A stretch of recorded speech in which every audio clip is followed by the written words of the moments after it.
Welcome back to the Chad Hasty Show on News Talk 95.1 FM and 790 AM KFYO. Thank you for tuning in this morning. Right now, we go to the phones, and we'll be visiting with our next guest, this gentleman, throughout the legislative session. It's Patrick Svitek with the Texas Tribune, back with us during this session. And Patrick, welcome back. How are you? I'm doing great. Thanks for having me back on. Absolutely. Well, we start off the session this week, and you've had a few different pieces out that I want to get to. And one of those is the new relationship between the governor, the lieutenant governor, and this new speaker, Dennis Bonnen. All seems like it's a much different feeling, it seems, this go-around compared to the last session. Yeah, absolutely. So the so-called Big Three, the governor, the lieutenant governor, and as you noted, the newly elected House Speaker, they took some serious pains this week to show that they're all on the same page and that they're putting on a united front heading into this session. And, obviously they didn't talk about this too much, but it contrasts with the way that things ended up at the end of the last session, the 2017 summer special session, when there were very serious tensions among all three of those leaders, Greg Abbott, Dan Patrick, and then House Speaker Joe Strauss. And so I think that they recognize that things did not end. They ended on a sour note at the end of last session, and they want to send the message that things are going to at least start on a better note this time around. And so they held a press conference, the three of them. They held a press conference Wednesday morning outside the governor's mansion with really no other message other than to say, to tell the media and the public and members of their chambers too, look, all three of us are united heading into this session. They all are in agreement that the priorities are school finance reform and property tax reform. And so that was really the purpose of that press conference. And it just fit into this broader message they've been trying to send throughout the week, that we're in lockstep. Yeah, and this is, and so many people have described it this way, the meat and potato session, that, you may have a few side issues that will flare up, and there always are these side issues that flare up, but it seems as though the leadership and also the representatives, they're much more focused on a budget and on school finance and on property taxes this go around, at least so far. Yeah, absolutely. And again, you contrast that to the lead up to the last session when a lot of the debate was focused on the sanctuary cities ban that Governor Abbott and other state leaders are pushing, obviously a very controversial immigration issue that ultimately went into law. And then there was also a focus last session on a bathroom bill, which was unsuccessful. Oh, are you there, Patrick? Okay. Yep. All right. We lost you there for just a second. When it comes to this session and the big issues, these are not going to be easy issues, though, right? I mean, these issues are going to take time. Have you heard anyone talk about how are they going to be able to get these issues done? I know it's early; it's the first week, but are they going to be able to actually tackle these issues in the allotted time? Well, during a speech yesterday in Austin, the new speaker, Dennis Bonnen, actually specifically said, we're going to get school finance reform done in a regular session. Now, obviously, it's very easy for him to say that in the opening days of the session when all the challenges and roadblocks and obstacles may not be entirely clear. But there's no doubt these are very tough issues.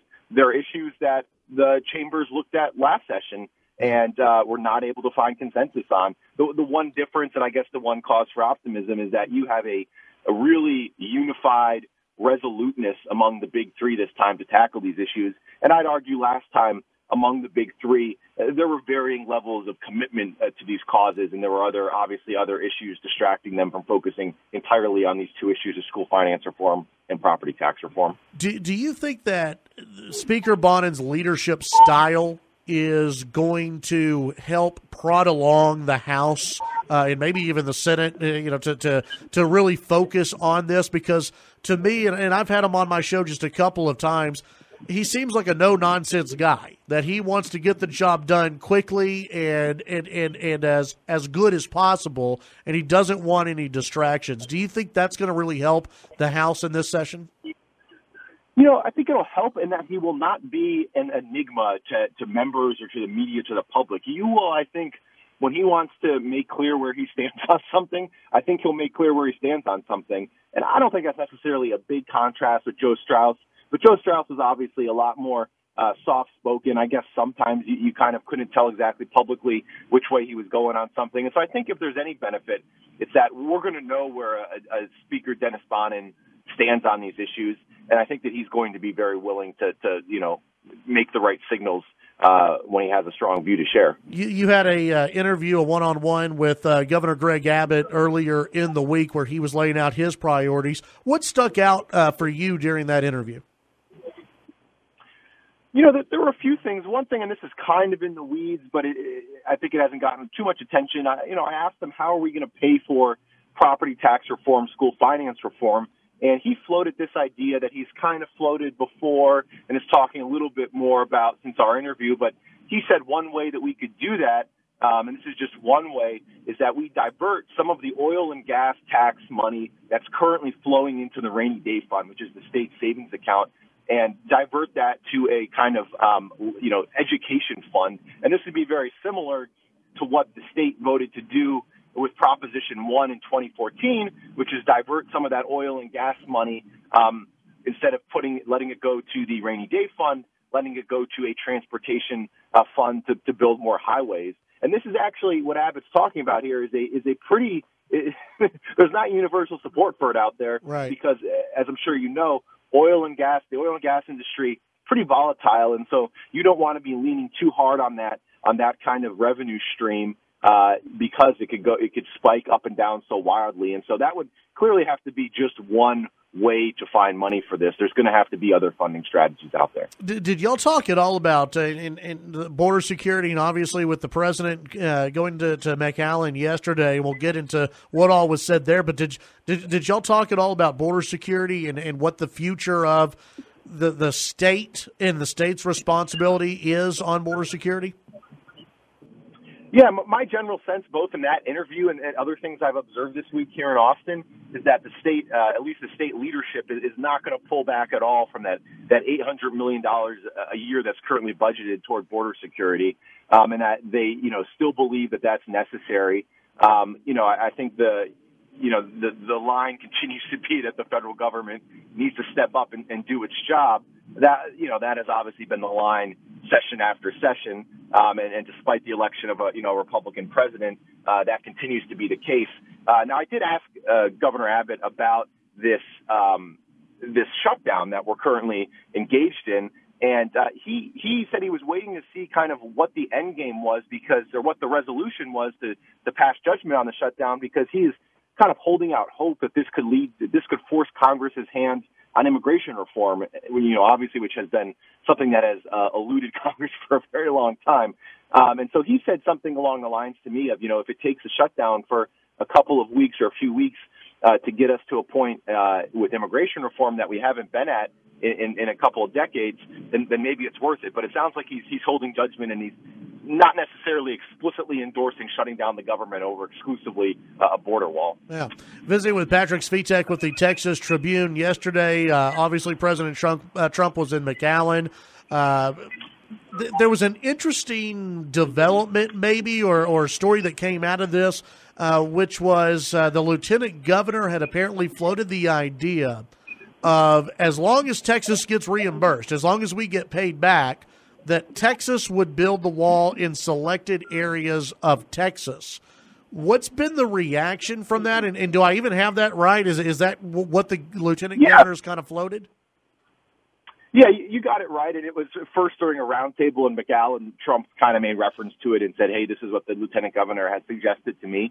And the lieutenant governor's office afterward put out a statement and said, basically confirmed it and said, yeah, as long as, Texas gets reimbursed, this is something that the lieutenant governor has suggested and I guess would support.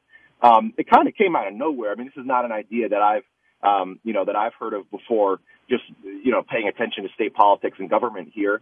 And the one notable reaction to it, which I saw last night, is that the governor did a TV interview where he was asked about the idea, and he pretty much panned it. He said, look, this makes no sense, because if the federal government can't find the money to pay for a border wall now, what makes us think that they're going to, that they're going to find the money to reimburse us for a border wall later? Yeah, exactly. If they can't build it right now, how do we know we're going to actually get paid for this?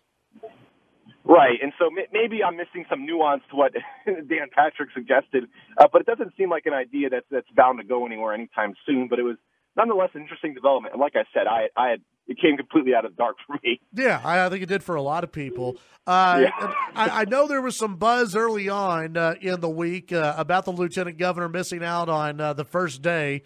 I guess the idea that he's going to be going to D.C., that's kind of been quelled now, right? Yeah, he addressed it in a number of speaking engagements when he got back to Austin. He said that sometimes voluntarily bringing it up, but he said he's not interviewing for a job, not interested in a job, doesn't want a job in Washington, and wants to be lieutenant governor as long as he can be. So I think he worked pretty quickly to squelch those rumors. Yeah, I think so. Patrick Svitek with the Texas Tribune. Patrick, obviously the first few weeks of the session, it builds momentum. It doesn't start off real quickly. But is there anything that you're going to be looking forward to over the next few days, news-wise, that Texans should be looking forward to hearing? We've got the inauguration of Governor Abbott and the Lieutenant Governor Dan Patrick on Tuesday. They'll speak at that event. Usually those speeches aren't too substantive, but I think those speeches will nonetheless be watched pretty closely to see if they'll kind of fill in any other blanks on their policy agendas for the session. Obviously, the governor has his State of the State address later on. I think it's on February 5th, where he will in more detail lay out his agenda. But folks will nonetheless be paying attention to those inaugural addresses next week. Yeah, absolutely. Tell folks about the Texas Tribune, Patrick. Yeah, so the Texas Tribune, we cover online news organization based here in Austin, cover Texas politics, policy, both in Austin and across the state. So check us out at texastribune.org. All right. Keep up the good work, Patrick. We'll visit with you next week. Thanks so much, Chad. Have a good one. That's Patrick Svitek with the Texas Tribune.